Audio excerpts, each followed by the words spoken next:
پوری دنیا میں ایسے تو نہیں سیاست سے نفرت ہو گئی، عوام کی بے پناہ اکثریت جو ہے وہ اس نتیجے پر پہنچی ہے کہ جی یہ سیاستدان ہم سے جھوٹ بولتے رہے ہیں، فراڈ کرتے رہے ہیں۔ وہ عمران خان صاحب کے ایچ ایس این کالج کے دوست ہیں، سیاسی اعتبار سے پرویز خٹک صاحب کیا وہ 2025 میں جو سیاست ہے اس میں وہ کو رول ادا کرتے ہیں؟ یہاں پہ تو بلکہ ڈھول بجائے جاتے رہے ہیں کہ ہم تو اسی سیم پیج پہ ہیں، وہاں سے بے تحاشا لوگوں کو نکال دیا ہے جن کے ساتھ ہم سیم پیج پر ہونے پر فخر محسوس کرتے ہیں، اور آج بھی خط لکھ کے ان کو یاد دلاتے ہیں کہ ہمیں کیوں بھول گئے، کنے کنے جانا بلو دنال، آ جاؤ کابینہ میں، پیپلز پارٹی تو شامل کرو، پھر مولانا فضل الرحمان کو شامل کر لیتے۔ آپ نے بنیادی طور پر اپنے بیانیے کو جھٹلایا ہے۔ منظر صاحب، میں تو اس کو آئی گیس مٹھائی کا باکس کہہ سکتی ہوں کہ ہر ٹائپ کی ایک ایک چیز شامل ہوتی ہے مٹھائی کے ڈبے میں، اور اس کابینہ میں بھی ڈفرینٹ پارٹیز کے ڈفرینٹ لوگ ہیں۔ پرویز خٹک صاحب جو پی ٹی آئی کا اتنا بڑا حصہ تھے، اسٹیبلشمنٹ کے ساتھ مذاکرات میں تھے، ان کو بھی شامل کر لیا شہباز شریف صاحب۔ آپ کو لگ رہا ہے کہ یہ ہارمنی کی سیاست چاہ رہے ہیں حکومت یا وزیر اعظم خود کہ چلیں ساری پارٹیز ہی مل کے بات کر لیں، کام کر لیں؟ نہیں تو اگر ساری پارٹیوں کو ساتھ ہی ملانا تھا تو جن کے ووٹوں سے ان کی حکومت ابھی تک برقرار ہے، نام اس جماعت کا ہے پیپلز پارٹی، تو وہ کیوں اس میں پیپلز پارٹی مسنگ ہے؟ مقصد یہ کہ اگر سب جماعتوں کو ساتھ لے کر چلنا تھا تو جس جماعت کے ووٹوں سے یعنی حمایت سے وہ اس میں شامل تو نہیں ہوئے تو پھر اس کے وزراء شامل کرتے۔ اس میں مٹھائی کے ڈبے میں ایک مسنگ ہے۔ نہیں بیبی، یہ بالکل میرا خیال ہے کہ یہ ہمیں ہر بات میں سے یقیناً حکومت تو یہ چاہتی ہے کہ کوئی اچھی باتیں نکالیں اور بہت کریں، لیکن میرا اپنا یہ خیال ہے کہ یہ ایکسپینشن ہرگز جسٹیفائڈ نہیں ہے جسٹیفائڈ آپ کے حساب سے؟ جی بالکل نہیں ہے۔ کہ دیکھیے، شہباز شریف صاحب کا اپریل 2022 سے بیانیہ کیا ہے؟ ان کا بیانیہ یہ ہے کہ سابقہ حکومت نے یعنی عمران خان صاحب کی حکومت نے ملک کو دیوالیے میں داخل کر دیا تھا، تو ہم نے اپنی سیاست قربان کر کے ملک کو دیوالیہ ہونے سے بچایا۔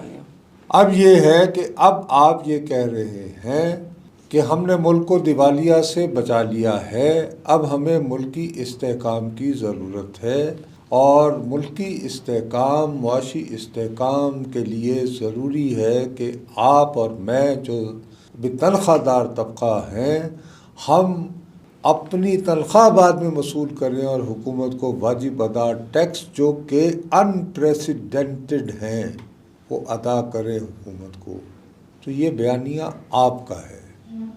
تو اگر ہم اس طرح کے ہیوی بھاری بھرکم ٹیکسز دیتے رہیں گے تو ملک سنورے گا، ملک بہتر ہو پائے گا۔ حکومت کا تو نہ ہوا پھر رول کوئی دیوالیہ سے بچانے میں۔ تو اس صورت میں تو آپ جب کابینہ کو بڑھاتے ہیں تو آپ تو یہ پیغام دے رہے ہیں کہ جی اب مسئلہ نہیں رہا، اب تو ستہ خیرہ ہو گئی ہیں، اب تو دودھ اور شہد کی نہریں بھی بہنا شروع ہو گئی ہیں، تو اب کیوں نہ ہم کابینہ میں بڑھائیں اور وزراء لیں۔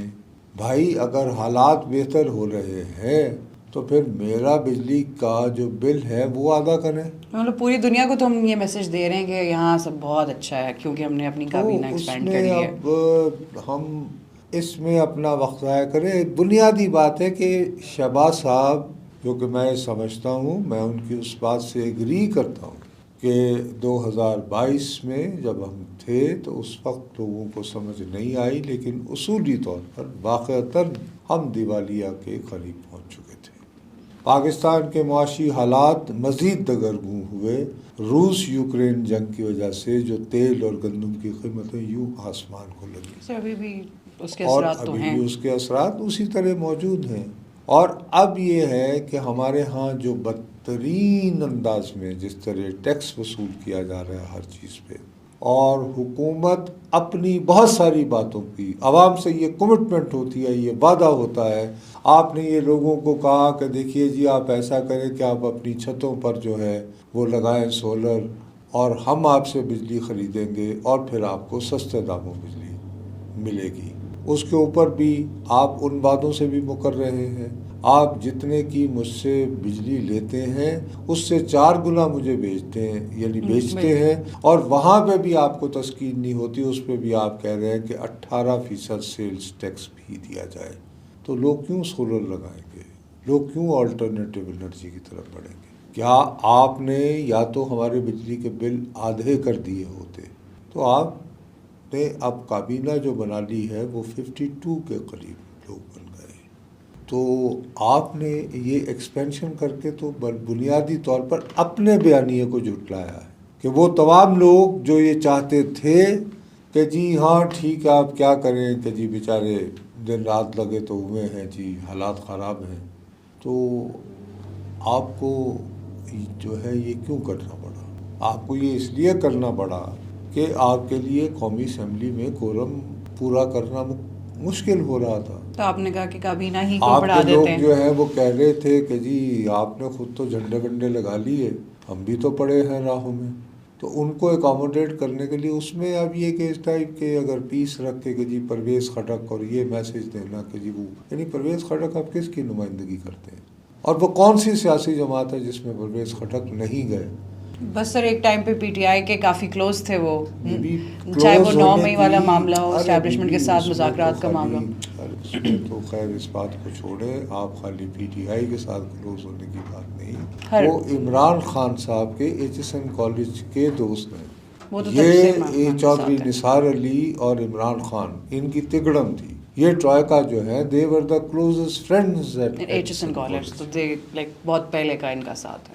تو اس حوالے سے ٹھیک ہے جی, لیکن سیاسی اعتبار سے پرویز خٹک صاحب ایک اچھے جوڑ توڑ کے ماہر رہے ہیں, لیکن کیا وہ 2025 میں جو سیاست ہے اس میں ان کا کیا رول, اس میں وہ کو رول ادا کرتے ہیں؟ اسے کریں گے بھی کہاں سے سٹارٹ لیں, کہاں پہ ختم کریں؟ پھر یہ کہ مقصد یہ کہ آپ اس کو پسند کریں یا نہ کریں, خیبر پختونخوا کی آج کی جو پالیٹکس ہے اس میں پرویز خٹک ارریلیونٹ ہے. وہ کہیں نہیں مینشن سر, ایون ان کا تو کہیں ذکر تک نہیں ہوتا جب کے بی کے کی حکومت کی وہاں کی سیاست کی بات ہوتی ہے, وہاں کے حالات کی بات ہوتی ہے. اس کے مقابلے میں پرویز خٹک ہی کے علاقے کے ایک صاحب ہیں اختیار ولی صاحب, وہ ٹیلی ویژن پر ویسے ادھر ادھر بڑے دھڑلے سے پاکستان مسلم لیگ نون کو بڑے اچھے انداز میں ڈیفینڈ کرتے ہیں, بہت اگریسو وے میں. فرض کیجئے آپ نے وفاداری نبھانی تھی, کسی کو اس کا وفاداری نبھانا کیا مثلاً اگر آپ نے کسی کی وفاداری کا اور اس کے ٹیلنٹ کا کہ یار اس دور میں بھی ایک شخص خیبر پختونخوا میں بیٹھ کے مسلم لیگ نون کے لیے جو ہے کلمہ خیر کہتا ہے اور کسی سے دبتا نہیں اور ڈٹ کر ہمارے بیانیے کے ساتھ کھڑا ہے, تو آپ پھر ان کو اکاموڈیٹ کر دیتے, ان کو رپورٹ کر دیتے.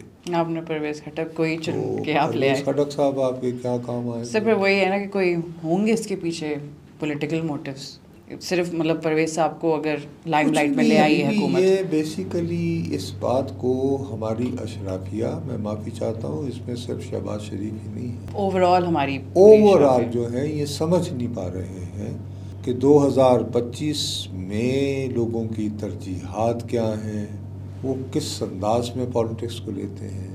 پوری دنیا میں ایسے تو نہیں سیاست سے نفرت ہو گئی لوگوں کو.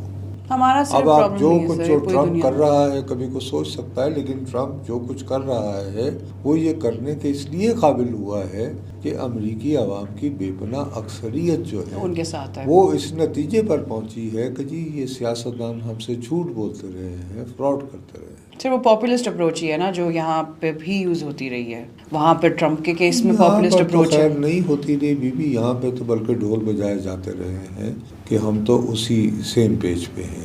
ٹرمپ نے تو یہ ڈھول کبھی نہیں بجایا کہ میں سیم پیج پہ ہوں, اس نے تو آتے ہی وہاں سے بے تحاشا لوگوں کو نکال دیا ہے جن کے ساتھ ہم سیم پیج پر ہونے پر فخر محسوس کرتے ہیں, اور آج بھی خط لکھ کے ان کو یاد دلاتے ہیں کہ ہمیں کیوں بھول گئے, مجھے کیوں نکالا, ہمیں کیوں بھول گئے. یہ مقصد یہ کہ یہ غلط ہے. میں نہایت جانبداری سے یہ سمجھتا ہوں کہ یہ اتنی وسیع تعداد میں ایکسپینشن کر کے شہباز شریف صاحب نے اپنے بیانیے کو نقصان پہنچایا, اپنے ہی نیریٹو کو مطلب بیسکلی آپ انڈرمائن کر رہے ہیں. وہ اس بات کابینہ کو ایکسپینڈ کر کے اپریشیٹ کریں گے یا نہیں کریں گے سر, کیا پتا وہ سن بھی لیں یہ بلاگ اور ان تک یہ میسج پہنچ بھی جائے. I don't know وہ کیا وہ does he care? But it's not a very smart decision آپ کے حساب سے. Absolutely not. میں یہ کہتا ہوں کہ انہوں نے اپنے بیانیے کی بھی نفی کی ہے, کیا بات کر رہی ہیں. اور وزیر اعظم ہونے کی حیثیت سے